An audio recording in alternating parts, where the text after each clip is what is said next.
Welcome back to the Psychedelic Podcast. Today we have Russell A. Berman, the Walter A. Haas Professor in the Humanities at Stanford and a Senior Fellow at the Hoover Institution.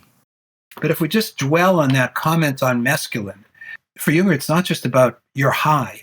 It's really an opening up of the cosmos, of the earth, the underground vaults. The hallucination is not false. Rather, the hallucination is an approach. That's what the title means, is an approach to being, to existence, to the cosmos.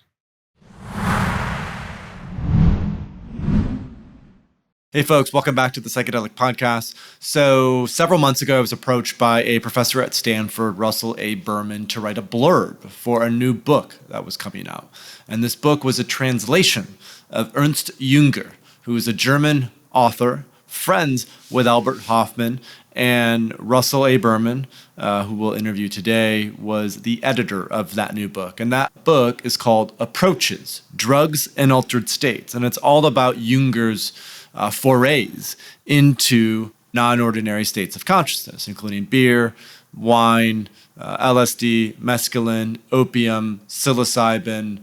And I had never read Junger before. I had heard of him. I knew he was a friend of Hofmann. And so reading that book just set me on a journey to explore who Ernst Jünger was. And funny to find out, he was a prominent German writer. He wrote the most prominent memoir around World War I called Storm of Steel.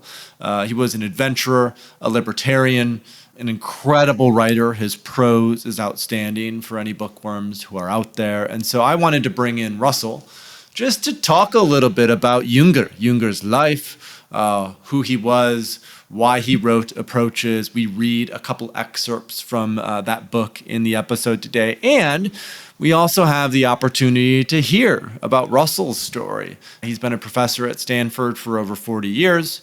He grew up in the 60s and 70s during the second wave of psychedelics. And so the podcast is also an opportunity to hear a little bit more about Russell himself. It was great. You know, I'm a history nerd. I love to read. I love to write. Some of these interviews I do for the podcast are a bit more for doctors or therapists, but this one felt a little bit more for me. And that's often fun. So anyway, that's it for now. I hope you enjoy my conversation today with Russell A. Berman. Russell, it's quite an honor to have you here. Thank you for joining us. Thanks for inviting me. I'm happy to be here. Absolutely. So you are in Palo Alto at the moment. You're a professor at Stanford, and one of your core focal points has been on the German world, on German literature. And within that, you've really focused on Ernst Jünger as a figure. And the way that we got connected is Talos Publishing House just published a translation of one of Junger's books, which was about drugs and altered states and his experiences not only with psychedelics, with Albert Hofmann, but also with things like beer and wine and opium and many other sort of altered states. So I wanted to bring you on I'd love to hear your story first in terms of what brought you into this work, in terms of your journey as a professor at Stanford, living in Palo Alto since, I'd love to hear kind of that origin story. And I really want to dive into Junger as a figure. Who was Ernst Jünger? What was his relationship like with psychedelics? Who was he even prior to getting into psychedelics? So I feel like we'll have a really interesting conversation all in all today. A lot to talk about there. There's a lot to talk about. Yeah. We have an hour, but okay. we will be focused and make the most of our time together. So let's start with your story. You've been a professor at Stanford for how many years now? That's sort of like asking my age. But I'm not offended. It's okay. I started at Stanford in the role of the drums, 1979, wow, as an assistant professor, and with a few interruptions, I've been here for the long haul. I'm originally and primarily a professor of German studies. Therefore, it's not surprising that I work on a major German author like Ernst Jünger. I'm the chair of the Department of Comparative Literature here.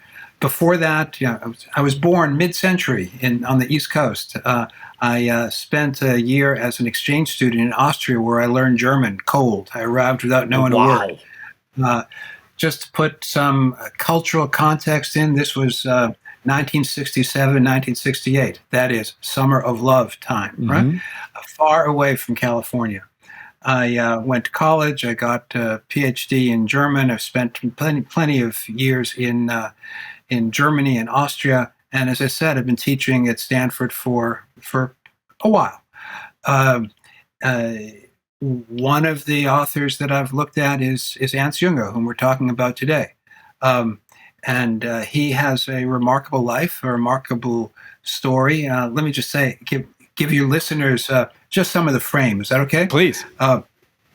So he was born in 1895 and lived until 1998. Wow. Quick math, that's 103 years old. 103 years old from the late 19th to the late 20th century in Germany, where lots happened. Lots of bad stuff happened, and he was part of it. He was a wild kid. He grew up in a middle-class family, but while he was still a teenager, he managed to run away from home and join the Foreign Legion. He was a kid looking for adventure, and I think adventure is a theme that goes through his life. Adventure physically, militarily, but also psychedelically. He was too young, actually, to be in the Foreign Legion, and his dad was able to pull political connections and get him out of it. But soon the First World War broke out, and he was in it for the long years. He became an officer, a distinguished officer. He got a high award for his service on the German side. Let me underscore this to the listeners. And the record of his experience in the First World War is published in a book in Stahlgewitter in English. It's known as Storm of Steel. And Storm of Steel is a pretty famous book. It's often read in the context of history courses. I know you studied history, Paul. History courses around the First World War. It's a soldier's document. But even if you look at Storm of Steel, you get a sense of a mind that is very imaginative, very lucid, very, very transcendent. It's not a political book about the war. It's about the experience of the war. Sometimes it's accused of aestheticizing war because it is so descriptive. But there is so much attention to the corpses that one can't read it as a celebration of war either. It's the existential power of being in the battlefield that is what it's about. And just can I add? Just please. This was the Great War. This was the war to end all wars. This was, at that point in time, obviously World War II happened like 20, 30 years later, but at that point in time, it was unimaginable what was happening and what was occurring and the destruction that was actually feasible with the weapons and technology at the time.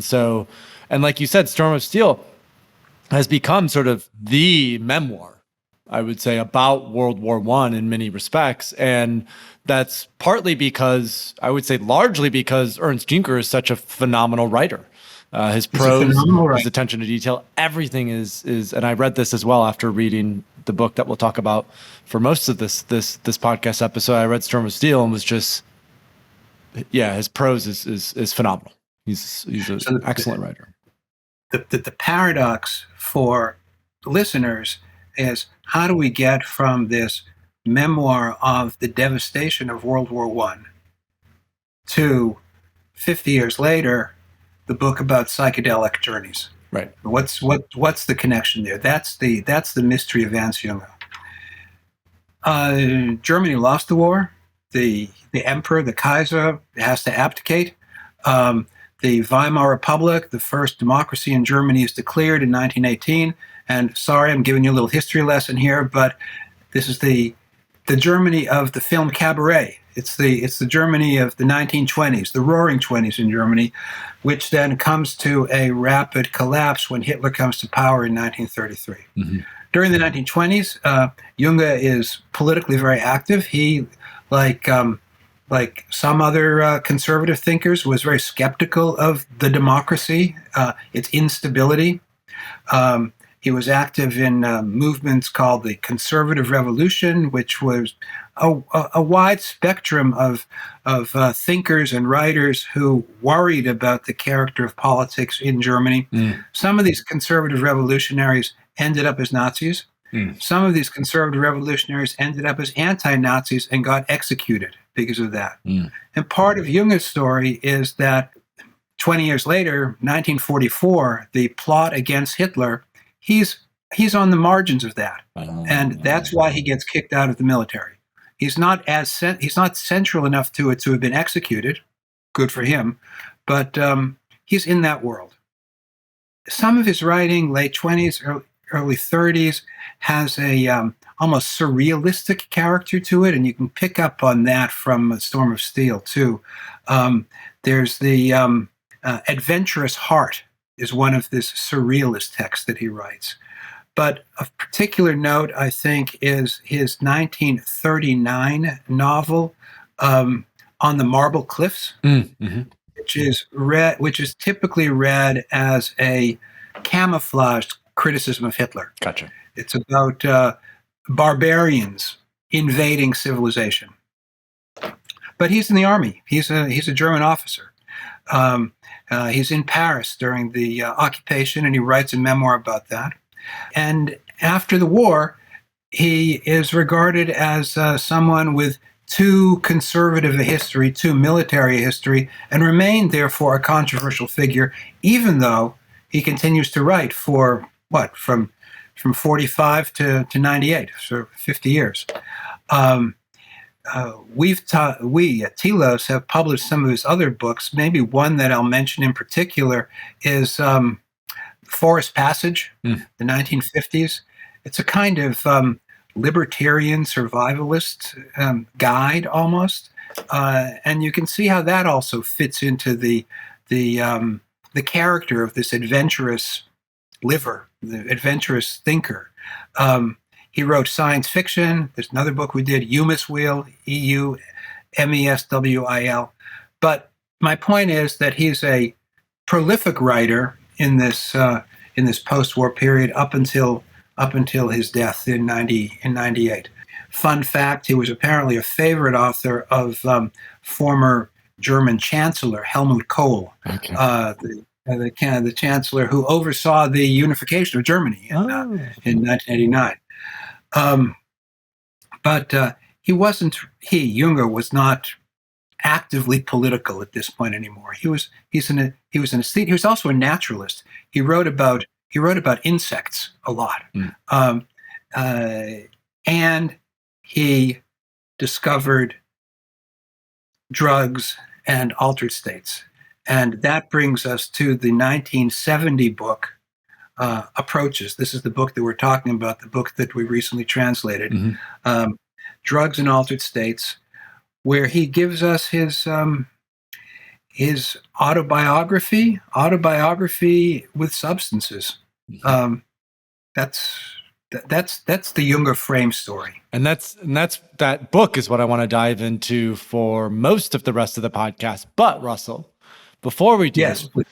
I would love for you to tell the listeners, just on a personal note, like growing up in the 60s, right now being at Stanford for the last 40 years, psychedelics in themselves are probably not, this sort of foreign thing to you. And I'd love just to hear a little bit about your understanding, your relationship, kind of like your observations of psychedelic culture, of psychedelic use, of those sorts of things, having grown up in the 60s and having been, having lived at and taught at Stanford for the last 40 years.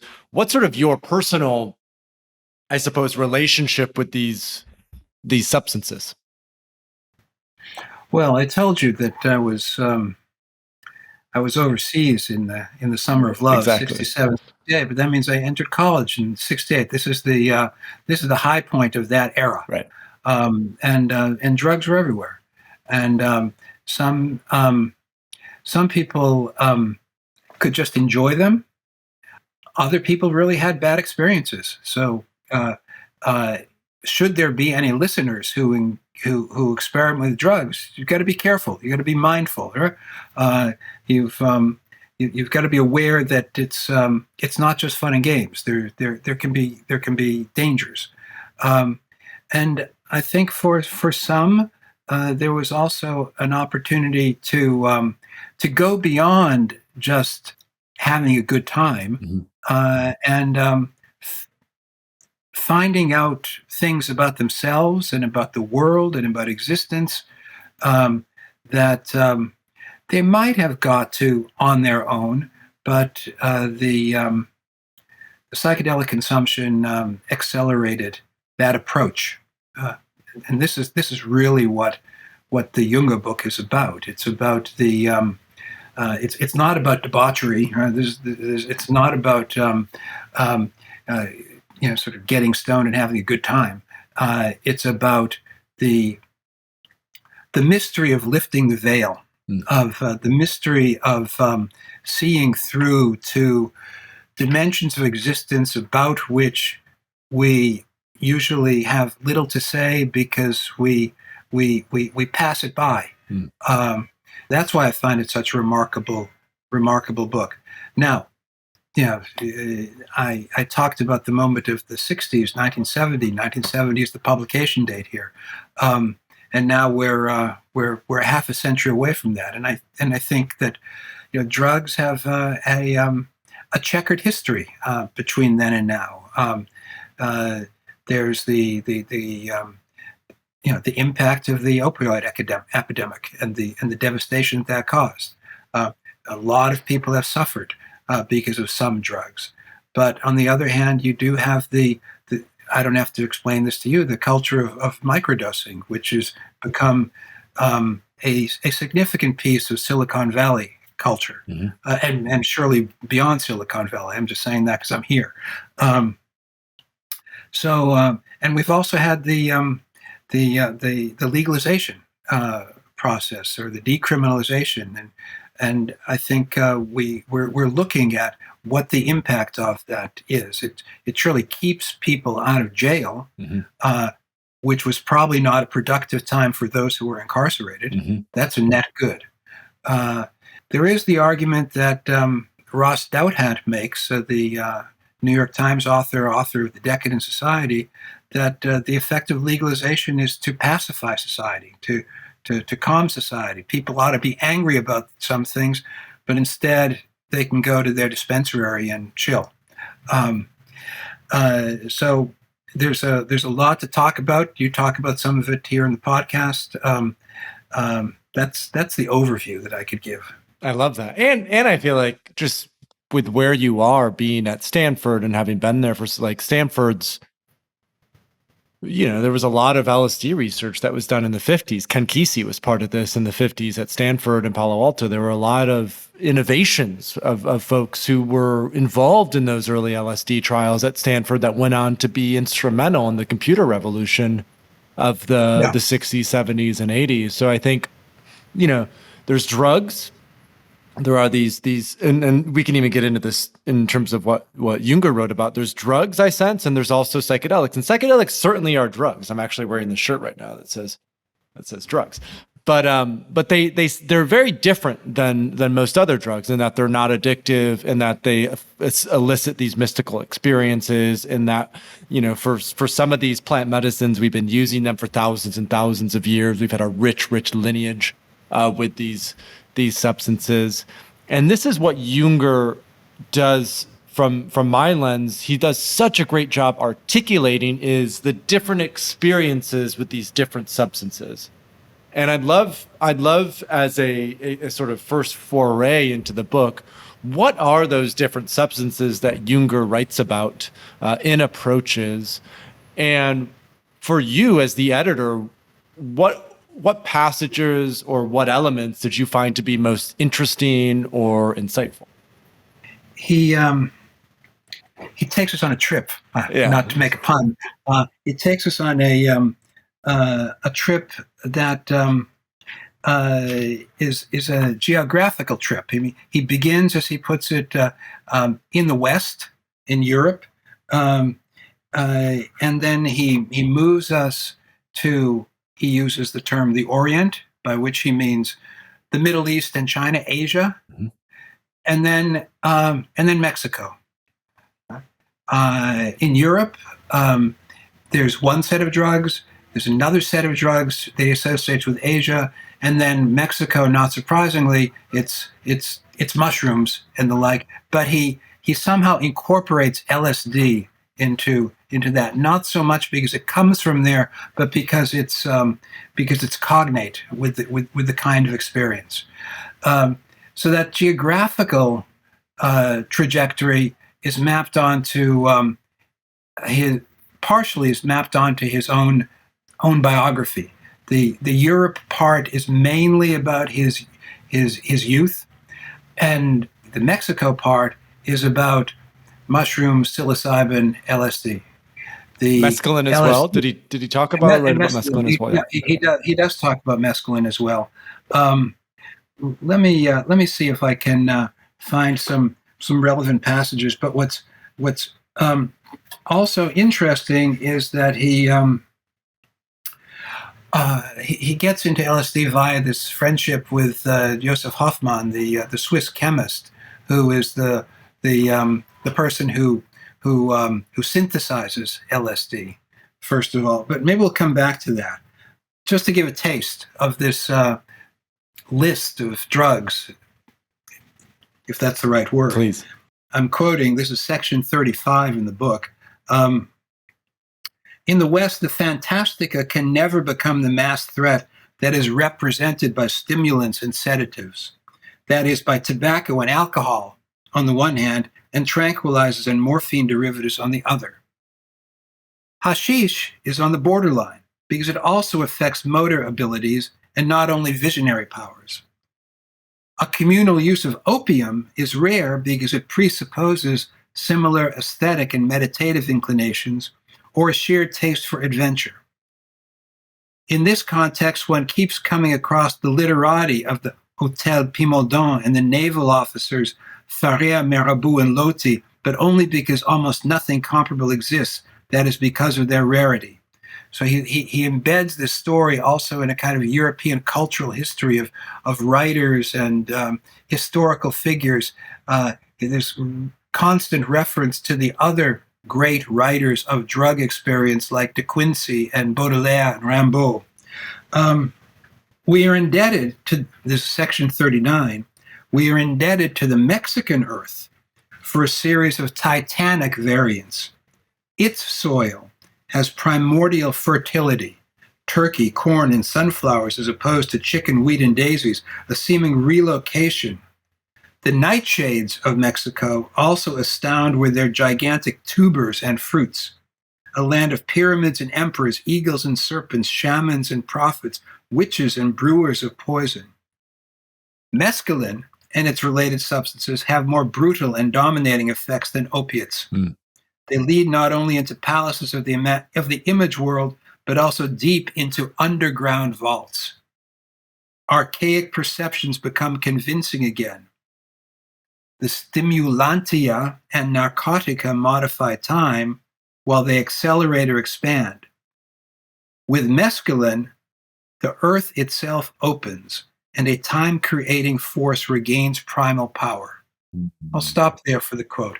But if we just dwell on that comment on mescaline, I mean, it's not just about, for Junger, it's not just about your high, right? It's really an opening up of the cosmos, of the earth, the underground vaults. It's the hallucination is not false. Rather, the hallucination is an approach. That's what the title means. Is an approach to being, to existence, to the cosmos. That's beautiful. And it is beautiful. It is beautiful. And again, my cautionary note. This can be dangerous. You can get stuck in that vault, right? But that doesn't mean that the vault isn't there. Junger, let me step back from the drug account. Junger is a modernist author. There's a whole range of modernist literary authors: James Joyce, T.S. Eliot. Junger has a particular position in it. In his discovery of hallucinogens. But what he has in common with the modernists is the sense that the established world around us, in the 60s, one would have said the establishment, or the modernists would say the bourgeois world, or the old-fashioned world, or the artificial world. Who was Henry Miller called it the air-conditioned nightmare. Yes. There's a sense of a profound dissatisfaction with the insipid character of our obligatory lives. Yeah? And different modernists try to break through that in different ways. And Junger breaks through that in part on the battlefield, in part through surrealism, and here in Approaches, he concedes it's through drugs and altered states. And when he talks about his youth, the first altered state is beer, right? And he talks about what is basically the German corollary to high school drinking. And you could just dismiss this as adolescent misbehavior, but what Junger does characteristically is put this in relationship to deep cultural history and mythology. So he relates the beer drinking to Nordic gods. And then he goes on to distinguish between beer countries and wine countries and the different kinds of cultures that they elicit. And he argues, he doesn't argue, he suggests that in the ancient world, the discovery of wine, that is moving beyond just beer to wine, to cultivating wine, was a civilizational advance that led to the discovery of a whole new array of gods. And this is the difference between Odin and Zeus. Or even the Nordic gods and even Dionysus. Dionysus was the god of Bacchanalia and the god of wine in ancient Greece. And of course, we know Dionysus as well as, central to the ergot-infused koukion that the ancient Greeks worked with and participated in. It's an interesting sort of opening, because even a lot of the wine then of ancient Greece was potentially infused with psychedelic-like substances, which allowed for these transcendent states in ancient Greece as well. Yeah, no, absolutely. I think for Junger, one key point is that the ancient Greek Dionysian, was wine, not beer. Right. It's a different experience. He does talk about at length at one point about the Vikings' experience with beer and their drugs, right? But the ancient Greeks, it was wine that opened up realms of mystical experience, and a legacy of that is the sanctity of wine in Judaism, but especially in Christianity, in the communion. People don't get drunk over communion, but the point is that this wine is not just the symbolic, but in the transubstantiation opening to another level of existence. And I dwell on this religious moment because I believe it's central to Junger's thinking and his experience of mystery and cosmos ultimately becomes a kind of religious experience for him. Well, let's open that up a little bit more. Tell us about Junger's kind of religious proclivities or lack thereof. If I'm not mistaken, he was an agnostic for much of his life until he converted to Catholicism towards the end of his life. What was his relationship like with the church? What was his relationship like with religion? Was he always just sort of that free, I would imagine, the free spirit, independent, almost, like gnosis is what mattered most to him. So kind of how did he orient around religion, especially growing up in Germany at the time that he grew up, which was very Protestant and very Calvinist and all that? He grew up in a conventional Protestant family. For the long stretch of his life, I believe he was just primarily secular, right? And not a dogmatic atheist, but religion and church did not mean much to him. by this last third of the 20th century, I believe through the ecstatic experiences of hallucinogens, he becomes more and more open to thinking about the transcendent, sacred character of existence. As I tried to indicate before, I think you can see inklings of that in Storm of Steel. I know you can see inklings of it in The Adventurous Heart, and surely in The Forest Passage.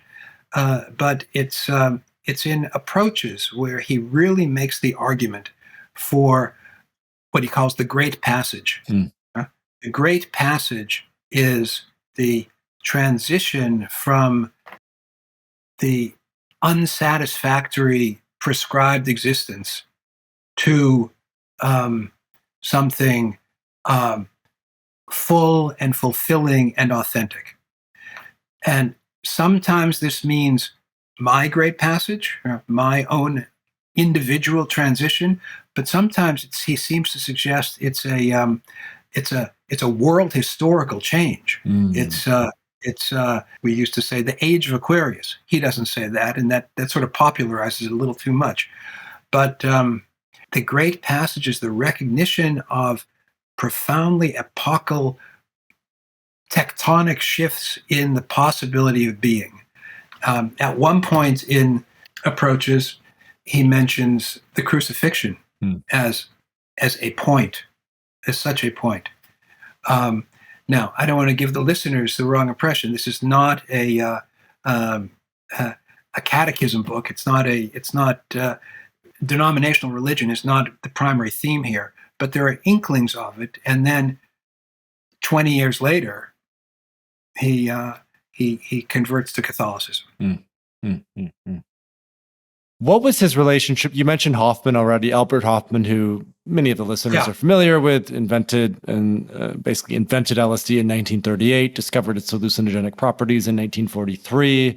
And Hofmann comes up in this book. How is it that Junger knew Albert Hofmann, and what was the nature of their relationship?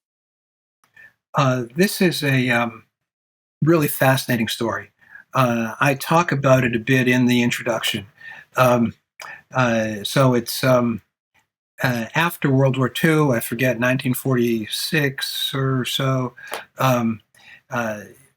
Hofmann is in Switzerland, and conditions are fine there. Junger is in Germany, and for everybody in Germany, those years after World War II were tough. But they were also particularly tough for Junger because he was effectively on a kind of blacklist because of his earlier political activities. I said before, he wasn't a Nazi, but he was a German military officer, and he had been a critic of Weimar democracy. One day, out of the blue, the postman brings a letter to Junger from one Albert Hofmann, who was an admirer of The Adventurous Heart, actually, the book I've been referring to a couple of times, and said how much he had appreciated it. He understands that Junger is in difficult straits, and he's just a fan, wanted to express his appreciation for Junger's writing, and would send him a care package. Okay, so and I believe at that point the care package really is food and such items, right? It's not acid, not yet. Well, just wait, just wait. So they exchange letters, and it takes about a half a year for them to discover that they both have an interest in altered states. And that's when Hofmann tells him about his LSD work. And in some of the letters, you see, I'm sending you so many micrograms for your use. Eventually they meet. And in the book, there are some records of shared trips. With LSD, I think in particular, or also psilocybin, or LSD and psilocybin. Mm-hmm. Now, so that's the connection, and this is what gets Junger to a different level of substance experimentation. The story goes on, though. Hofmann, becomes a kind of celebrity in the 60s era, and he writes to Junger about his lecture tours to Berkeley, and I don't think he was at Stanford, but he made that tour and met all the grand figures of the drug culture, and he saw drug culture in the United States. So there are two separate issues here. One is the value of such drugs individually and cosmically, if you will. Separate from that is the nature of the drug culture. But if we just dwell on that comment on mescaline, both Hofmann and Junger were sort of skeptical about this sort of mass marketing of psychedelics. Now, what's going on there, I believe, was the kind of conservative European perception of the United States. There's a certain conservative European perception of American democracy as too trivializing. It's sort of mass culture. It's not good. Therefore, they could come to the conclusion that psychedelics are great for the initiates of the Eleusinnian mysteries. They're great for the esoterics. They're great for the elite. But, if it's Woodstock, that's just crazy. It's chaos, about which they're skeptical and which they expect actually from American culture. That's a big European thing. But I want to share one point in the exchange that is particularly interesting. Hofmann writes to Junger that Aldous Huxley, another one of the drug writers who is referred to many times in the book, but a very prominent, distinguished figure, Aldous Huxley was forming some kind of committee of distinguished individuals to advocate for something or other. And Hofmann had been charged by Huxley to ask Junger whether he would be an advisor to this committee. And Junger's a little skeptical. He sort of doesn't want to hang out with these dudes. Yeah. Right? He worries, which other German authors are on that. Does he want to be associated with them? Right. But in the same correspondence, Hofmann had reported that Leary and Alpert, Timothy Leary and Richard Alpert, Ram Dass. Had been expelled from Harvard at that point, and were, according to Hofmann, at that point on an island off Mexico, engaged in psychedelically informed living. So with psilocybin mushrooms in particular, and probably really, really high doses of acid as well, if I'm not mistaken. Yeah. So what is Junger, this distinguished German officer, elitist, culturally informed grand writer, say, I'd rather not be on that committee with Huxley. I'd rather be on that island with Leary and Alpert. So despite his skepticism about drug culture, mass marketing, yada yada yada, at the end of the day, better with Leary than with Huxley. Better with the adventurers than the intellectuals. Better with the adventurers than well, I'm not sure if it's the intellectuals, then better with the adventurers than with the conventionals. The conventionals. And that, I think that says a lot. Adventuring until the end. Adventuring even, there's another beautiful passage in the book where he talks about the administration of drugs of any sort when people are approaching death. And he says, well, maybe we shouldn't be giving them sedatives because maybe something is opening up. Maybe some new knowledge is available to them that we're obscuring. Mm-hmm. But there might be room for the psychedelics. Which Huxley took full advantage of. When Huxley, when I was on his deathbed, he wrote a little note to his wife at the time and said 100 micrograms of LSD intravenously in the arm.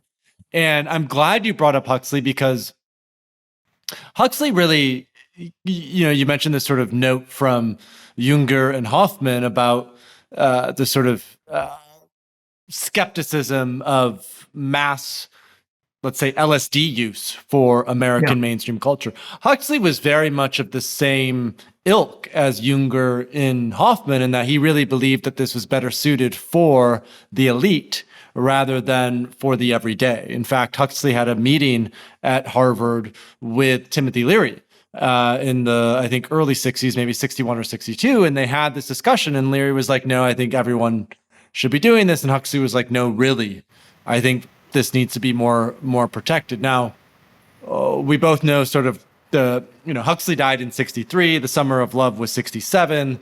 Leary gets kicked out. LSD gets made illegal.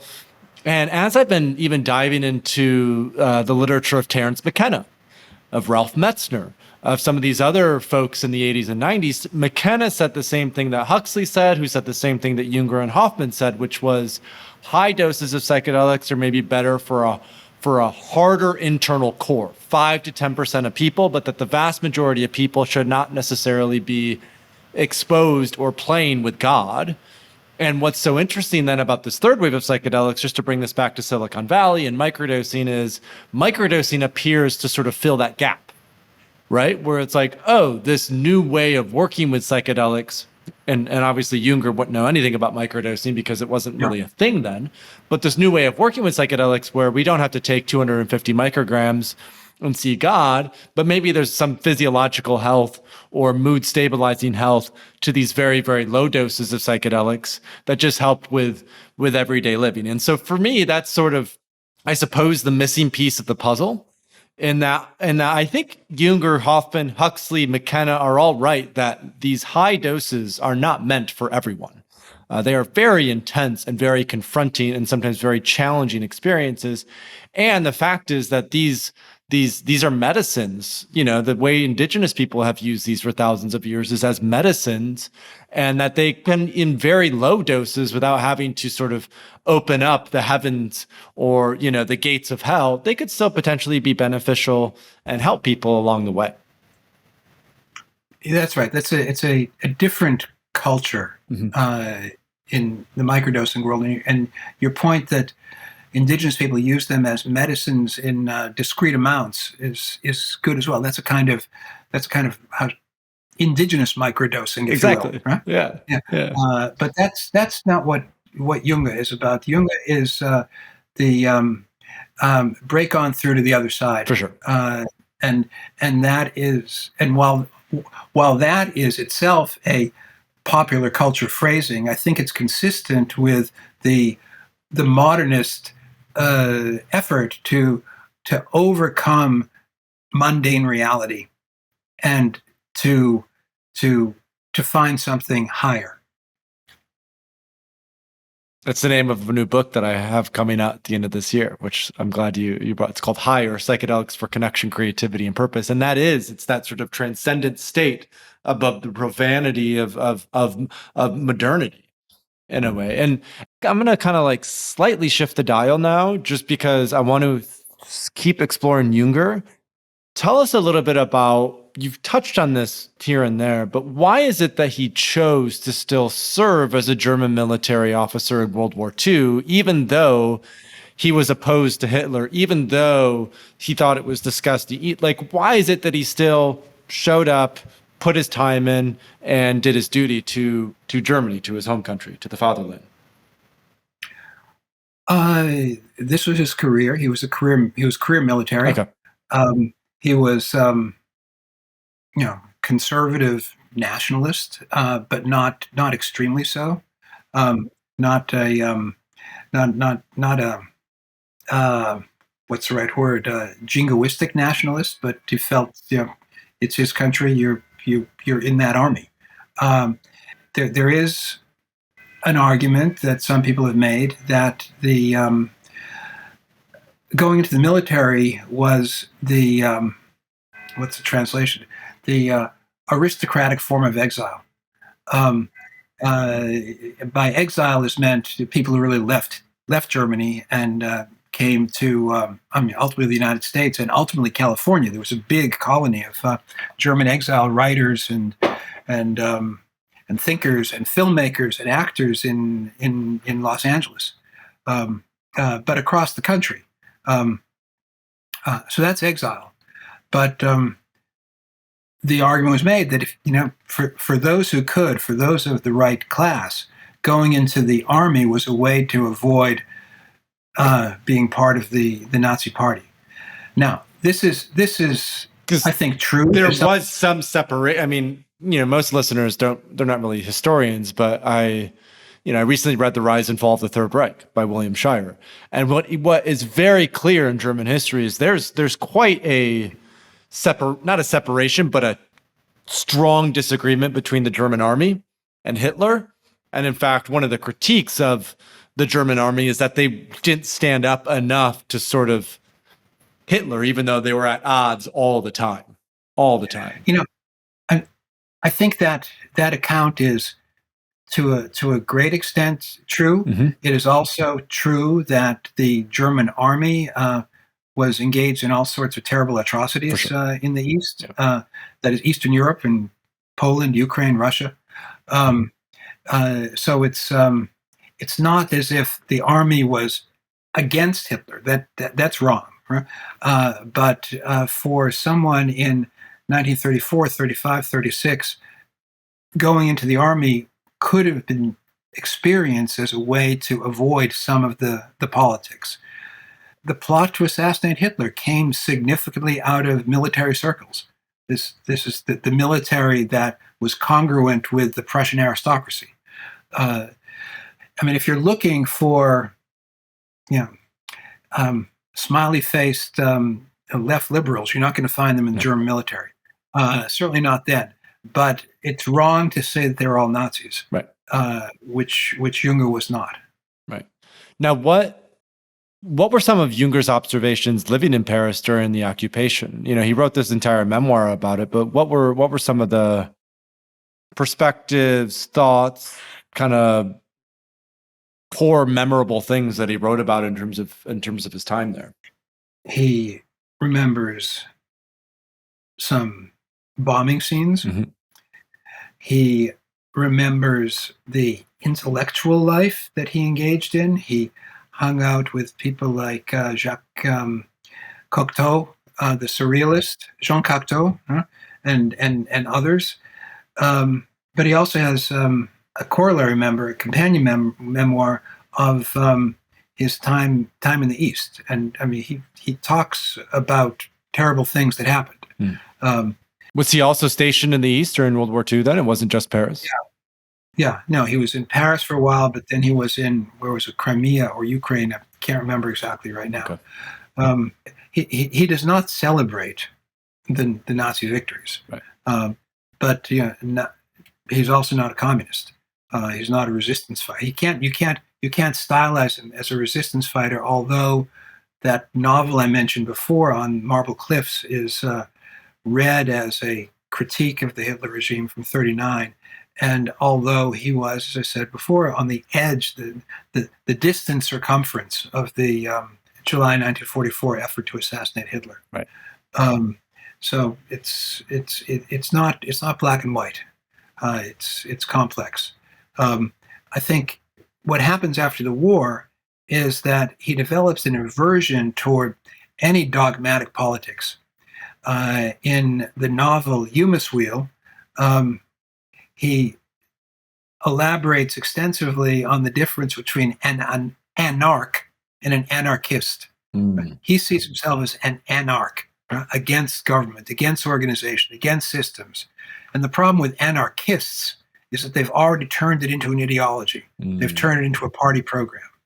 And this comes out particularly well, I think, in the short book that I can only recommend highly, Forest Passage. Mm-hmm.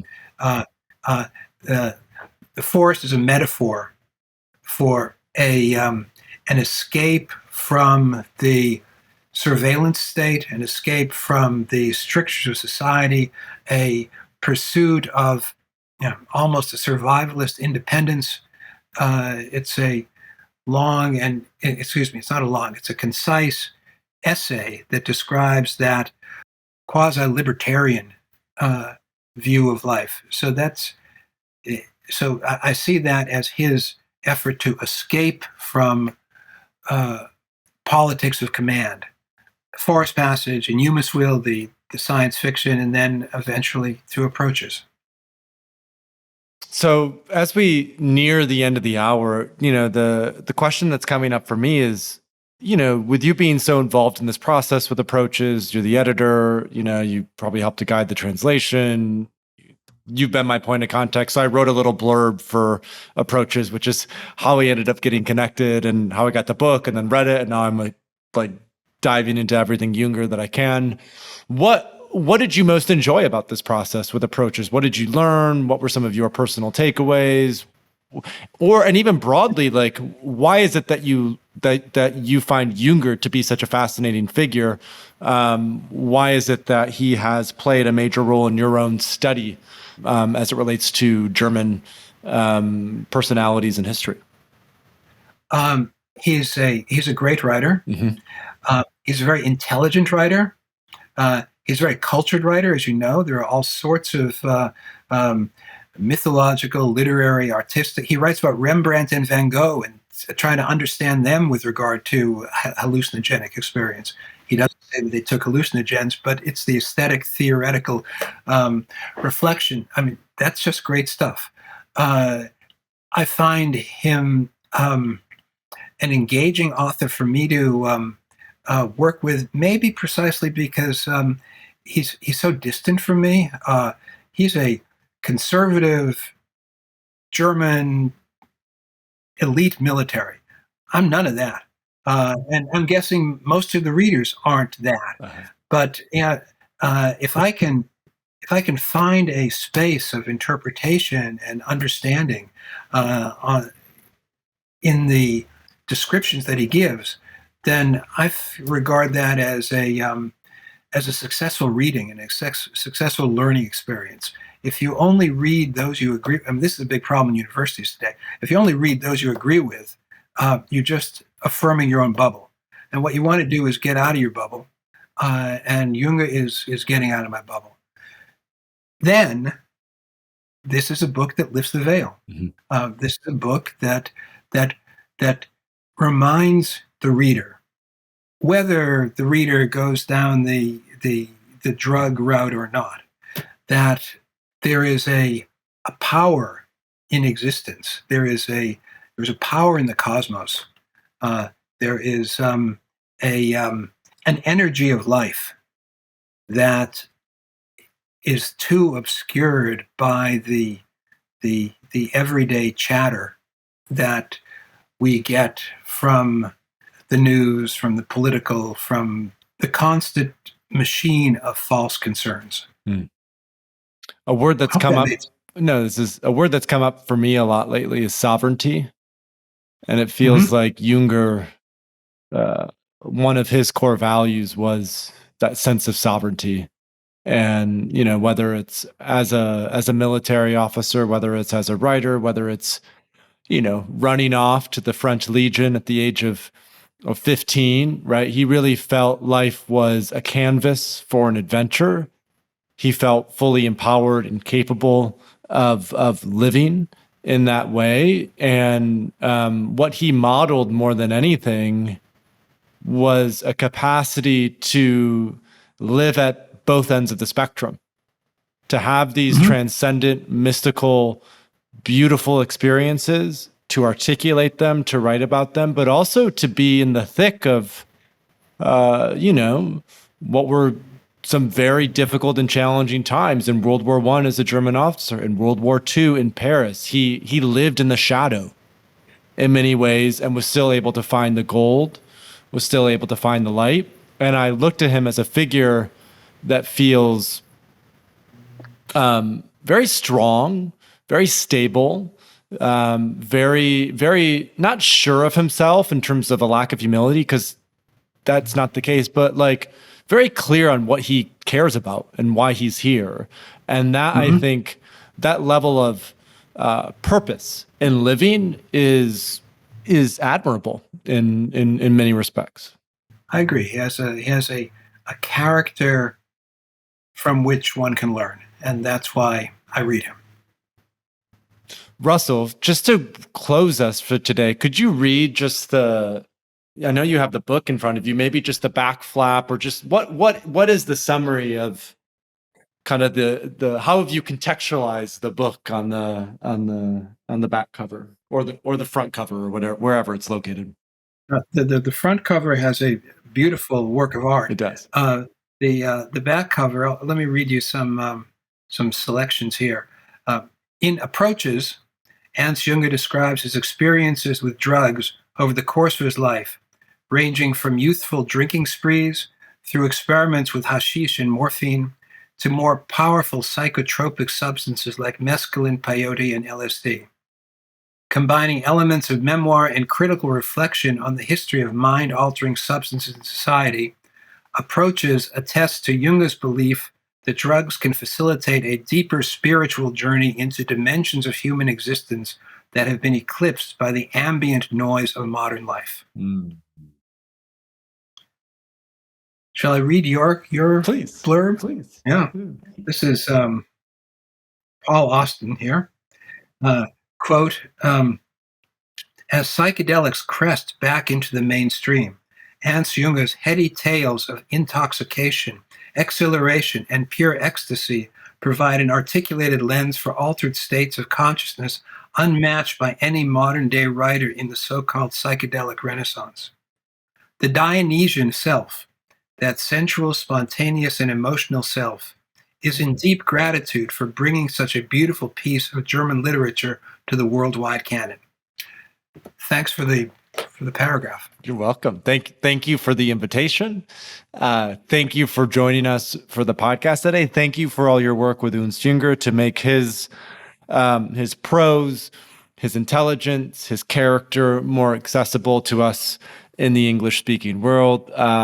This has been a real personal pleasure to have you on the show today, Russell. So thank you. Thank you, Paul. I've enjoyed it as well. Thanks so much for watching. For a deeper dive into the power of microdosing with complementary practice and extra guidance, check out our best-selling microdosing course. It's a science-based protocol with dozens of best practices so you can customize your protocol to your unique needs and goals. Check out the link in the description below.